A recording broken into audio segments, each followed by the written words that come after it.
Chers frères et sœurs, c'est donc une grande joie pour moi de vous retrouver dans cette belle paroisse de Saint-Nizier comme curé cette fois-ci. Donc j'aurai l'occasion de me présenter plus tard, mais donc j'ai été prêtre ici pendant 6 ans, de 2006 à 2012, comme vicaire. Donc j'ai passé mes 6 premières années de sacerdoce ici. Donc cette paroisse m'a enfanté. Et puis dans le sacerdoce, et puis j'espère bien qu'elle va continuer à le faire. Voilà.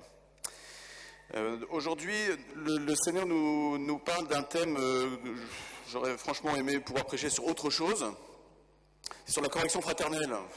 Je me suis dit, super, commencer au ministère de curé en faisant un prêchi-prêcha sur la correction fraternelle, j'aurais préféré avoir un autre thème plus sympa. Mais en fait, la parole de Dieu est toujours bonne à prendre et je crois bien que le Seigneur veut nous parler aujourd'hui. Et donc nous allons entrer dans ce que le Seigneur nous révèle sur la beauté en fait de cette correction fraternelle. Nous sommes dans le chapitre 18 de Saint Matthieu. Et donc dans Saint Matthieu, au chapitre 18, ça commence par les apôtres qui demandent à Jésus, Seigneur, qui est le plus grand dans le royaume des cieux? Et alors Jésus va leur donner plusieurs petits conseils, plusieurs petites remarques pour les aider à comprendre que le but du jeu n'est pas de devenir le plus grand dans le royaume des cieux, mais c'est de rester le plus petit possible. Et donc il nous dit, celui qui est le plus petit, en fait c'est celui-là qui est le plus grand. Voilà. Alors, c'est pour ça que Jésus répond à cette question en disant, il faut que vous soyez petits comme des enfants. D'accord ? Je vous donne un peu les petits détails avant l'évangile d'aujourd'hui. Il faut que vous soyez petits comme des petits-enfants. Celui qui se mettra à la portée des autres, c'est celui-là qui sera grand dans le royaume des cieux. Et du coup, après, il dit, gardez-vous de mépriser l'un de ces plus petits qui sont entre les miens. Vous vous souvenez, il dit ça, ne méprisez pas ces petits, leur ange qui est au ciel contemple la face de mon Père. Donc attention, comportez-vous comme des petits, pas comme des infantiles, mais comme des petits, des enfants, et vous pourrez entrer dans le royaume des cieux.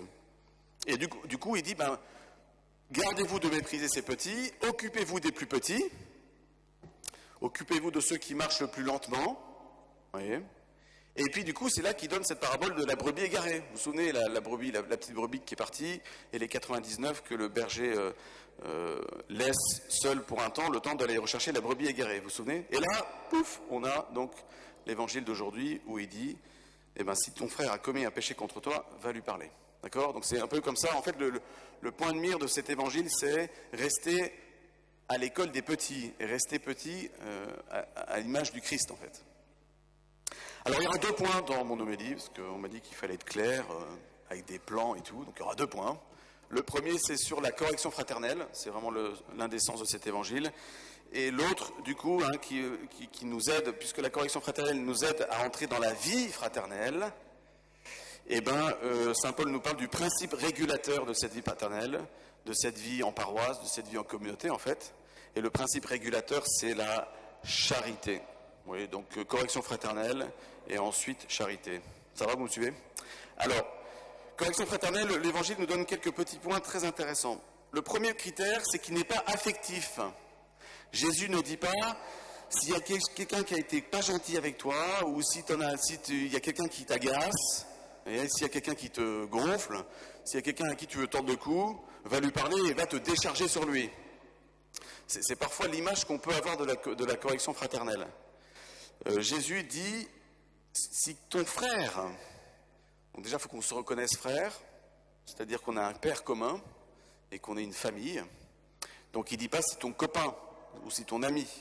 Encore une fois, le critère ici n'est pas affectif, il est l'objectivité d'une famille. Bon.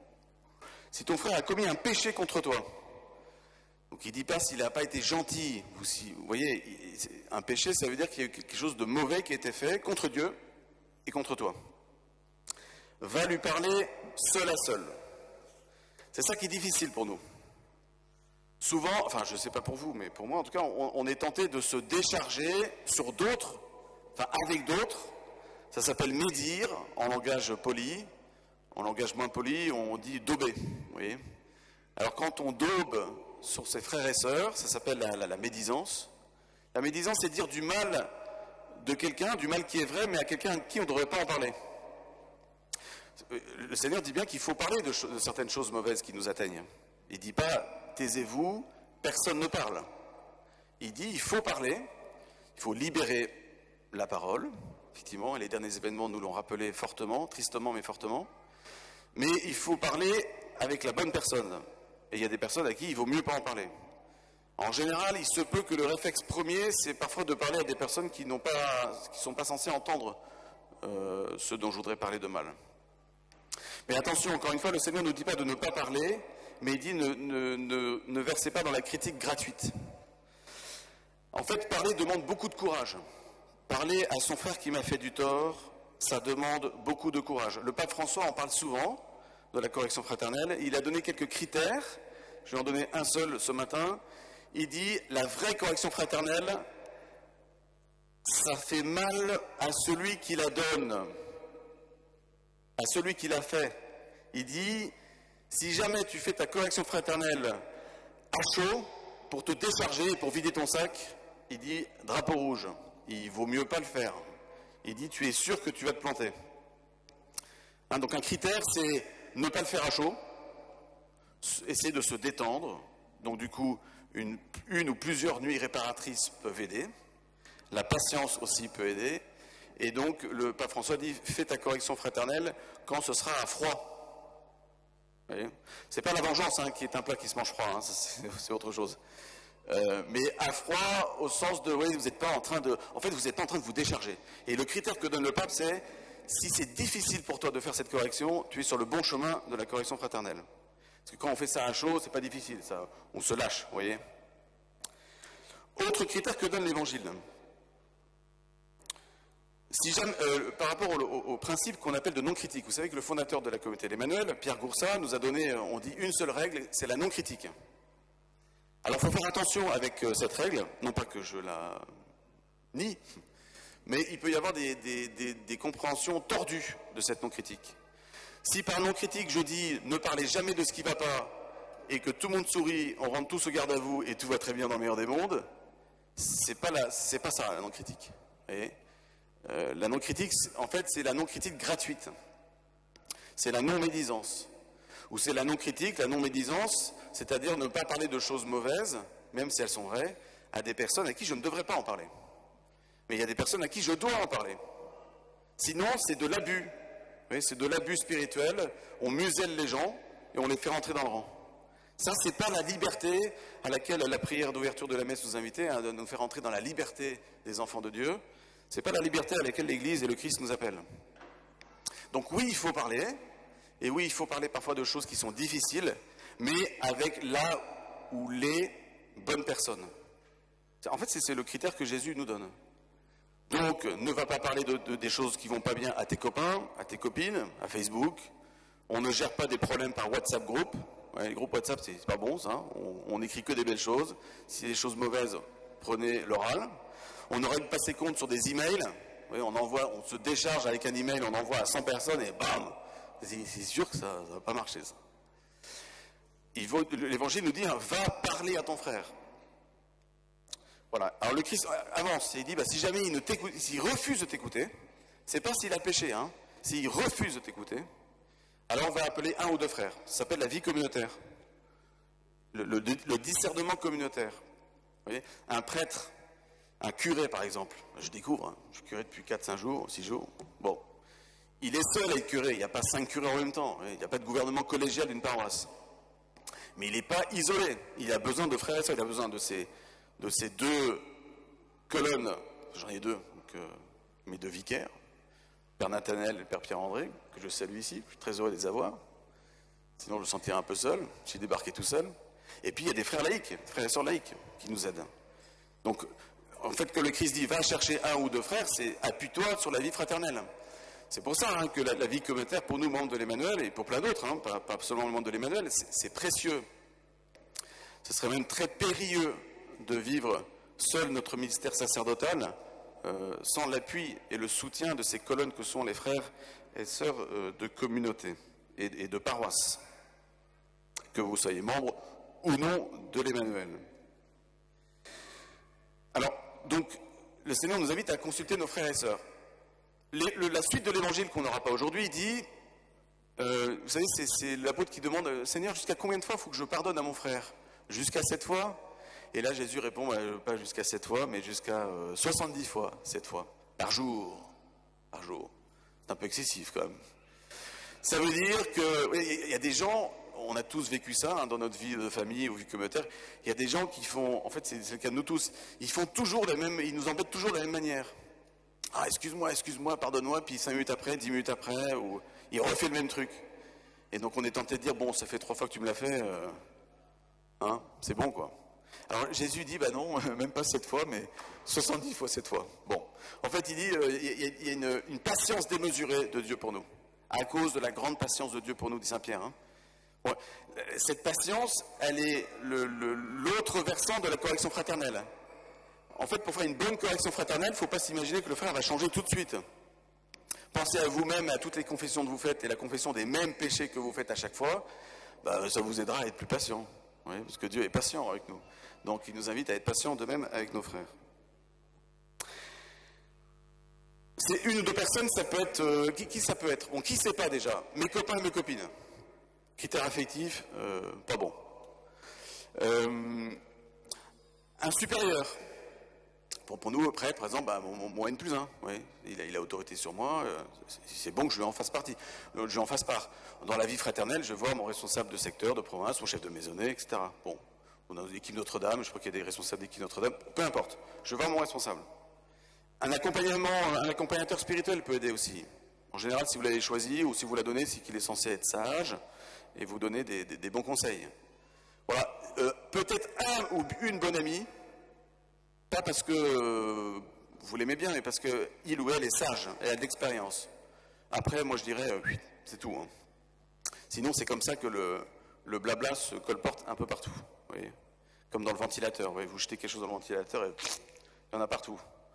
Voilà, donc il vaut mieux parler à une ou deux personnes, c'est ce que dit l'Évangile. Hein. L'Évangile ne dit pas parle à la terre entière.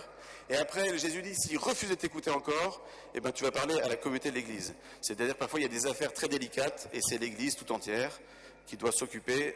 Nous devons nous décharger de certaines affaires et nous confier à l'Église, parce qu'il y a des choses très difficiles qui dépassent notre petite personne. Voilà, la correction fraternelle. Alors Saint Paul ensuite donne un critère qui régule cette vie fraternelle et cette correction fraternelle. C'est la charité. C'est la charité, hein. C'est le sens de la deuxième lecture que nous avons entendue. N'ayez de dette envers personne, sauf celle de l'amour mutuel, car celui qui aime les autres a pleinement accompli la loi. C'est difficile de prêcher sur la charité. Hein. La charité, c'est le principe régulateur de tout. Saint Paul dit que c'est la plus grande vertu. Toutes les autres vertus sont moins importantes. La plus grande, c'est la charité. Il dit même que quand on entre au ciel, on perd la foi et on perd l'espérance. Vous voyez ? Parce que la foi et l'espérance, c'est des vertus pour la vie d'ici-bas. Mais quand on voit celui qu'on a cru et espéré toute sa vie, plus besoin de la foi et l'espérance. Vous le voyez. Bon. Alors cette charité, c'est ce qui va être semé dans le cœur des 4 enfants, tout à l'heure, des 4 bébés. C'est vraiment une semence, le grand semeur qui est sorti, hein, dit Jésus dans l'Évangile. Il est venu pour semer, il va semer la plus belle graine possible, celle de la foi, dans le cœur des enfants. En fait, être frère et sœur dans une vie fraternelle, c'est, dit Saint Paul, être façonné, modelé, pétri, mangé, inspiré, parfumé par la charité. Et en fait, il nous montre que la charité, c'est le principe même de la mission, c'est l'âme de la mission. La mission, ce ne sont pas des programmes. La mission, ce n'est pas un système, ce n'est pas une théorie, ce n'est pas un concept. Pape François en parle énormément de ça. La mission, c'est d'abord la charité. Je ne sais pas si vous connaissez cette histoire de Saint Philippe Néri à Rome, qui faisait donc a fondé l'oratoire, hein, donc une société de prêtres, formation de prêtres, et pour les pauvres. C'est un peu le Saint Vincent de Paul de Rome. Et alors, il y avait un phénomène d'enthousiasme général de la mission que faisait Saint Philippe Néri. Donc, un jour, il a été convoqué par des évêques et des cardinaux à Rome. Et on lui a dit, Père Philippe, quelle est votre méthode pastorale? C'était très en avance à l'époque. Hein. Philippe Néri, hein, 17e siècle. Réponse, il se lève et il dit, ma méthode pastorale, c'est la charité. Et il est parti. Il ne disait pas qu'il ne faut pas de méthode et pas d'organisation, hein, attention. Hein. Il mettait simplement ce qui est premier, ce dont parle Saint Paul aujourd'hui. Ce qui est premier, il dit, c'est la charité. Et Jésus dit, hein, ce qui résume toute la loi et les prophètes, c'est la charité. Si tu n'as pas la charité, t'es foutu. Tout ce que tu fais, c'est des belles œuvres pour Dieu, mais ce ne sera pas des œuvres de Dieu. C'est facile de faire des œuvres pour Dieu, c'est plus difficile de faire les œuvres de Dieu. Et pour faire des œuvres de Dieu, eh ben Saint Paul dit, essaye d'entrer plus avant dans la charité. Quelques petits critères hein, pour cette charité, on pourrait déblatérer 107 ans et je ne vais pas le faire, sinon je vais prêcher trop longuement. La charité, c'est d'abord, Saint Paul parle de l'unité. L'unité, ce n'est pas l'uniformité. Hein. La charité permet d'entrer dans une unité du corps de l'Église. Ce qui fait le trésor de l'Église, ce sont les saints. Nous avons la bénédiction, la grâce, la faveur d'avoir la future bienheureuse Pauline Jaricot enterrée à quelques mètres de vous, ici, là. C'est l'un des plus grands trésors de cette Église de Saint-Dié. Missionnaire des pauvres, missionnaire de la charité et missionnaire des pauvres. Elle a tout pigé. Vous voyez, donc je ne sais pas si certains le savez, mais donc j'ai terminé ma mission là il y a quelques jours. J'étais pendant 3 ans aux États-Unis, à New York, dans le Bronx, où nous avons lancé une école d'évangélisation pour des jeunes du monde entier, pour servir auprès des pauvres. Et donc mardi dernier, là il y a 4-5 jours, j'étais là-bas encore, c'était mon dernier jour, et j'ai célébré la messe chez les sœurs missionnaires de la charité, les sœurs de Mère Teresa. Nous avons la chance, j'avais la chance d'habiter à 5 rues de la plus grosse maison des sœurs de Mère Teresa après Calcutta. Donc il y a une bonne vingtaine de sœurs. Et je me suis dit, mais Seigneur, pourquoi quel est le sens pour moi d'aller célébrer ma dernière messe de ma mission aux États-Unis chez les sœurs de Mère Teresa? Célébrer la messe pour un prêtre devant 20 sœurs de Mère Teresa, vous avez la chair de poule. Puis quand vous parlez, à l'homélie, vous ne savez pas